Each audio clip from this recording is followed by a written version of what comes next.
तो चलिए सीधे आज के इस विश्लेषण में गोता लगाते हैं। आज हम बीएसई के बहुप्रतीक्षित क्वार्टर 4 के नतीजों को डीकोड करने वाले हैं। मार्केट में इन नंबर्स का काफी समय से इंतजार था और आज हम ये समझने वाले हैं कि इन भारी भरकम आंकड़ों के पीछे की असली कहानी आखिर है क्या।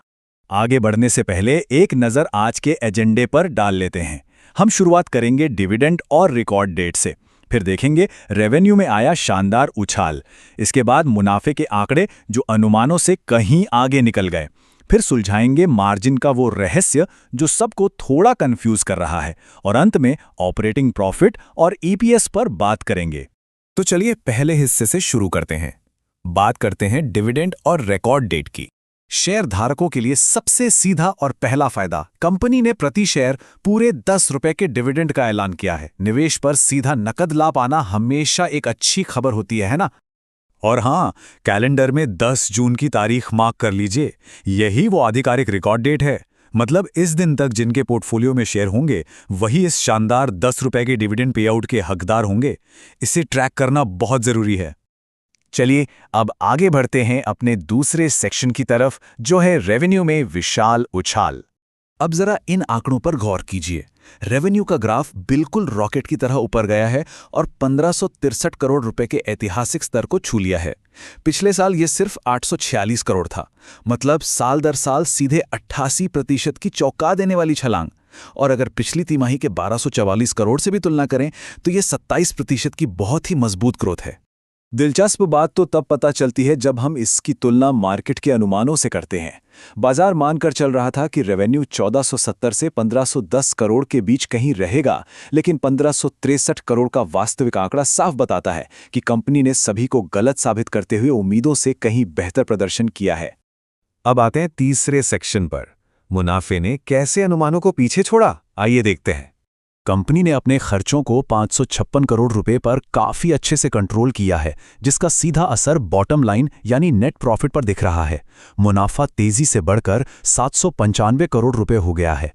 पिछले साल के 493 करोड़ के मुकाबले ये साल दर साल 60% का जबरदस्त उछाल है, और तिमाही दर तिमाही देखें तो भी 34% की एक बहुत ही सॉलिड ग्रोथ है। रेवेन्यू की तरह ही मुनाफे ने भी बाजार के अनुमानों की धज्जियां उड़ा दी हैं। मार्केट को उम्मीद थी 690 से 715 करोड़ के मुनाफे की, लेकिन 795 करोड़ के असल आंकड़े ने इन सारी भविष्यवाणियों को बहुत आसानी से पार कर लिया है। अब चलते हैं चौथे और सबसे दिलचस्प सेक्शन की तरफ, मार्जिन का रहस्य। यहां आकर कहानी में एक बड़ा ट्विस्ट आता है। मार्जिन के इन आंकड़ों को देखिए। पिछले साल मार्जिन था 58.23%, पिछली तिमाही में 47.95%, लेकिन इस ताज़ा तिमाही में ये अचानक गिरकर सिर्फ 15.87% रह गया है। पहली नज़र में ये भारी गिरावट किसी को भी चौंका सकती है। और यहीं से दिमाग में एक बड़ा सवाल आता है, अगर मुनाफा 60% बढ़ा है तो फिर साल दर साल मार्जिन में इतनी भयंकर गिरावट कैसे आ सकती है?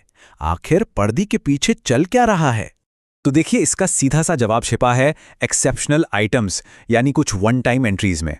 दरअसल पिछले साल सेटलमेंट गारंटी के वजह से 109 करोड़ रुपए का एक मुश्त फायदा हुआ था, जिसने मार्जिन को कागजों पर बहुत ज्यादा बढ़ा दिया था।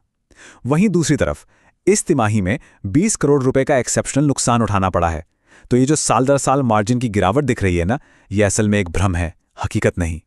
इसी भ्रम को दूर करने के लिए आते हैं अपने पांचवें और आखिरी सेक्शन पर, ऑपरेटिंग प्रॉफिट और ईपीएस, जो बिजनेस की असली ताकत बताते हैं।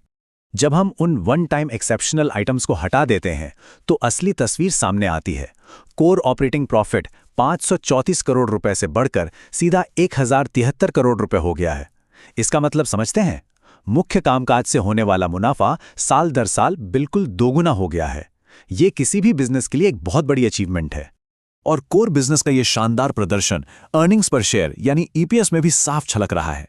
ये पिछले साल 12 रुपए था, फिर बढ़कर 14.61 हुआ और अब ताज़ा तिमाही में छलांग लगाकर 19.35 रुपए के बहुत ही मजबूत स्तर पर पहुंच गया है। ये लगातार हो रही ग्रोथ कंपनी की असली बुनियाद को साबित करती है। तो इस पूरे विश्लेषण के बाद अब सबसे बड़ा सवाल यही है, जब कंपनी का मुख्य मुनाफा दोगुना हो चुका है और बाजार के सारे अनुमान पीछे छूट गए हैं, तो क्या मार्केट मार्जिन में आई इस गिरावट के अस्थायी भ्रम को समझ पाएगा? क्या बाजार इन कोर नंबर्स की असली ताकत को पहचानेगा और उसी हिसाब से रिएक्ट करेगा? ये देखना वाकई बहुत दिलचस्प होने वाला है। आज की इस चर्चा में शामिल होने के लिए बहुत बहुत शुक्रिया।